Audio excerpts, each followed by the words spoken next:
Thank you so much. And I'm actually really proud to say that Noah's with his true mother now, my sister Heather, who you'll hear why he was with me, and that's a pretty successful thing. So this story kind of came through to fruition of what we best hoped.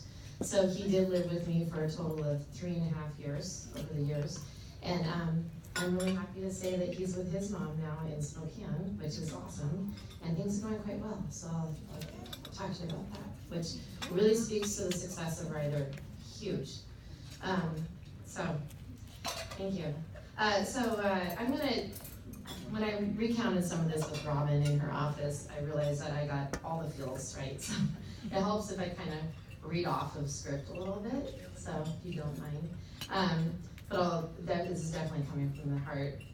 So Noah is one of the kids that Ryther helped, and to say helped is a huge understatement. Once I sat down with Robin and recounted our experience with Ryther, I was overcome with emotion at how much my nephew changed and thrived as a result of Ryther's outpatient mental health program. And I gotta be honest, in preparing for this speech, I really did realize how much Ryther changed my own life for the better. It opened my eyes to what was absolutely crucial to change, so we could find safety, health, and more ease so that we could actually enjoy life. Sadly, these feelings never existed for Noah in his early life.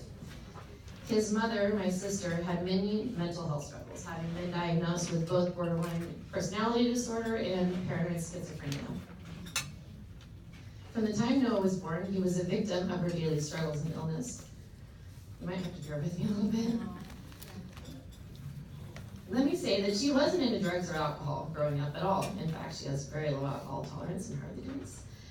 She was educated and talented. She attended Babson School of Business in Boston, and she went to RISD, Rhode Island School of Design, and she also went through UW School of Business as well.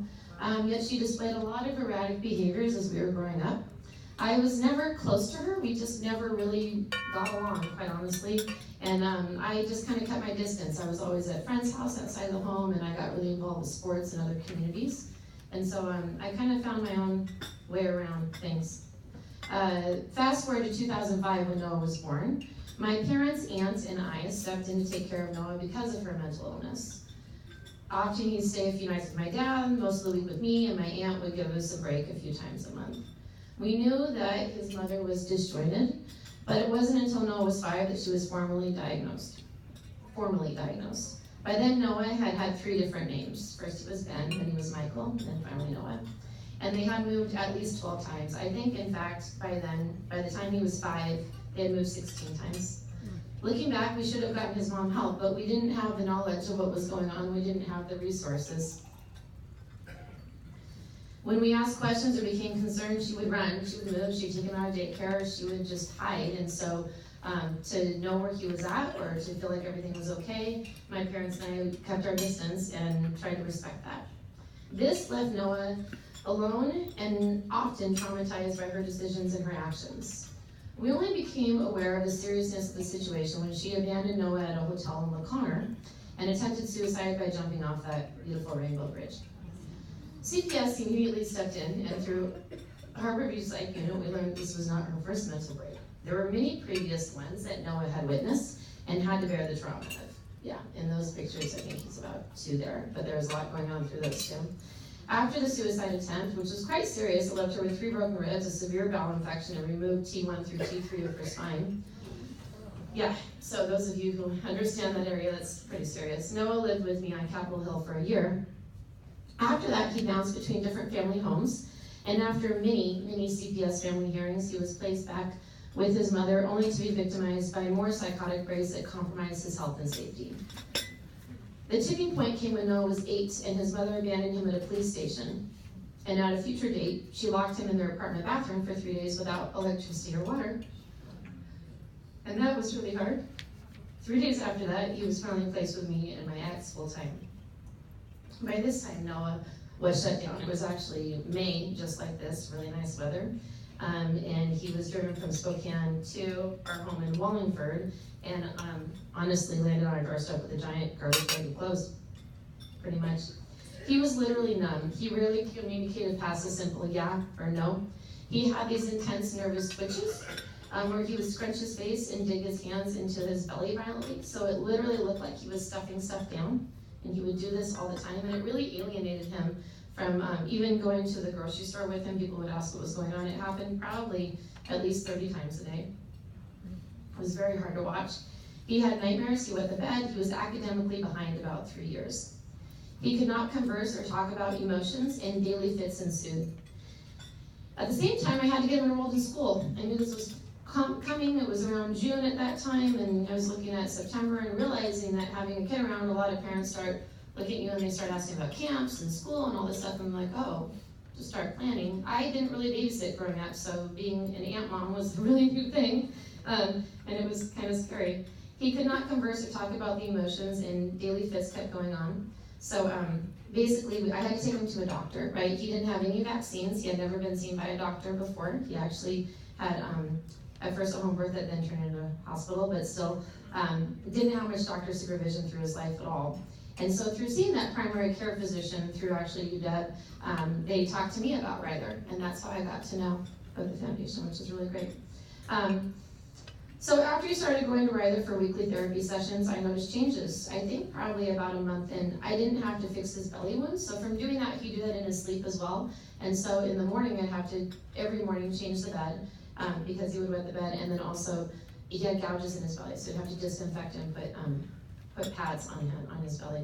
He was sleeping better, and he was engaging in simple daily conversation. Enough for us to enjoy dinner together, which was a really big deal. And his tutors remarked that he was grasping the work and making strides. We had to get him up to the appropriate grade level by fall, so he was doing, I think, at least 4 hours of homework a day through that summer. He got placed into the 3rd grade at age 8, which is huge. It was only through gaining an understanding of his mother's illness that Noah began to live and behave normally. His therapist at Ryther helped him feel confident through helping him understand what had happened to him and why these things had occurred. It was only through grasping his mother's illness and what was really happening and why they had happened that really he made strides. Noah began openly talking of how my mom's brain is broken and she sees things differently. And when she sees these things, she totally believes them. Or as we say now, her perception is her reality. He also started art therapy at Ryther, and this is where he really made strides. It was huge. He divulged the most through his drawings and artistic expression, and that really brought out a character of him that we hadn't seen before, a true side of him, and it started with the art therapy. It was really, really neat. His therapist showed me his work, and we were able to see what he was feeling, but also what he remembers and how to best navigate those memories to better his life. He learned tons of awesome coping skills that got him through some really, really hard days. Belly breathing was huge, and other skills, so often he'd just get stressed, and he would just do the belly breathing that they taught him, not to breathe through the chest, but to breathe through the belly and to make himself calm down, which was really cool. He'd just sit back and do that at times. And there's one that we can all benefit from when feeling overwhelmed. Take 5. We'd say that. Take 5. Take 5 seconds, take 5 breaths, take 5 days, whatever you need, right? Take 5. We both loved the resources that his therapist provided. When I really reviewed this and thought over it, so many worksheets, so many things came home, and so many things that I learned from as well. He slowly began to thrive, but not just thrive, survive. Not just survive, so I mean to say, he really thrived.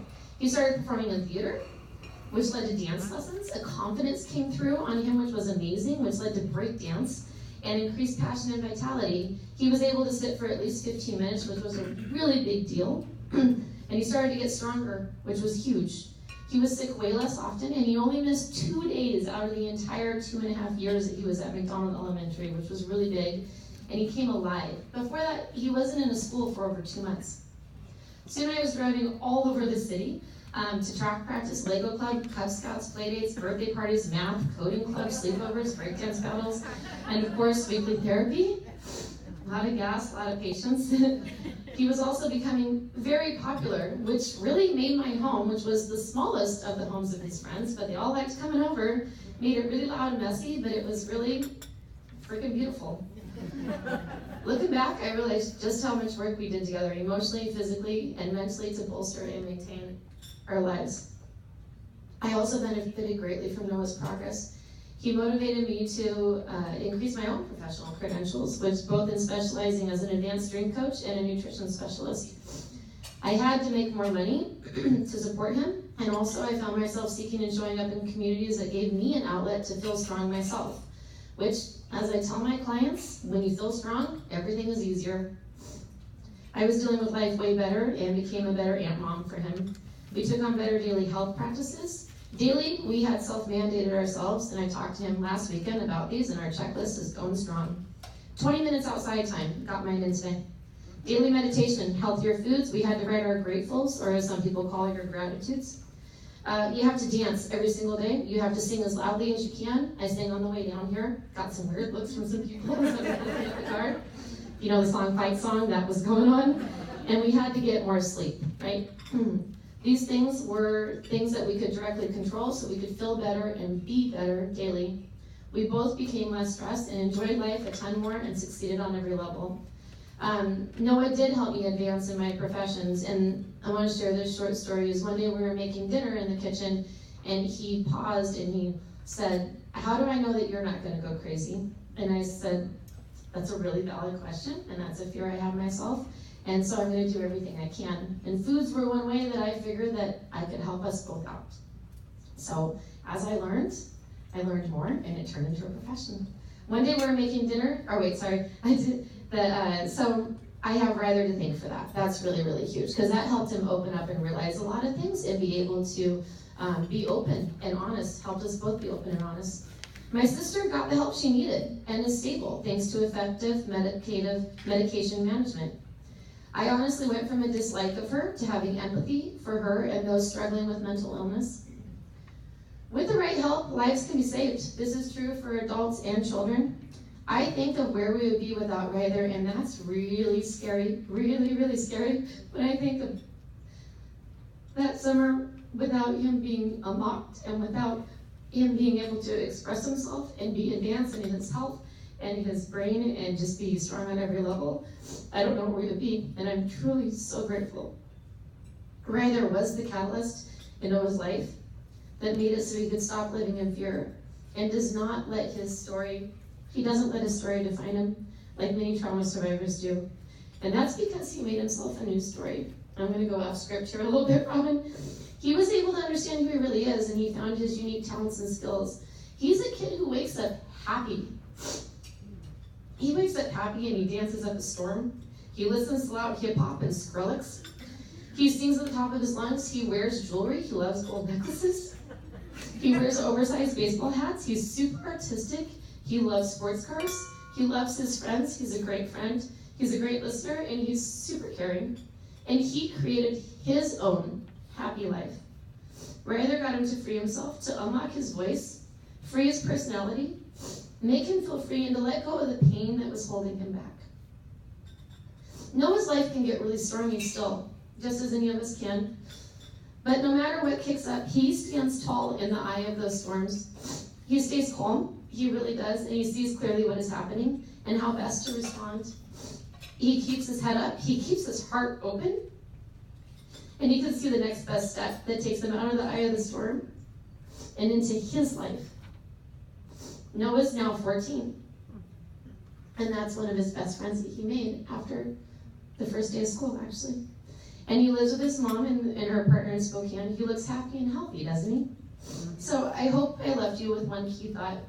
Ryther does save lives, and the lives they save make the entire world way more awesome. Thank you for letting me share my story.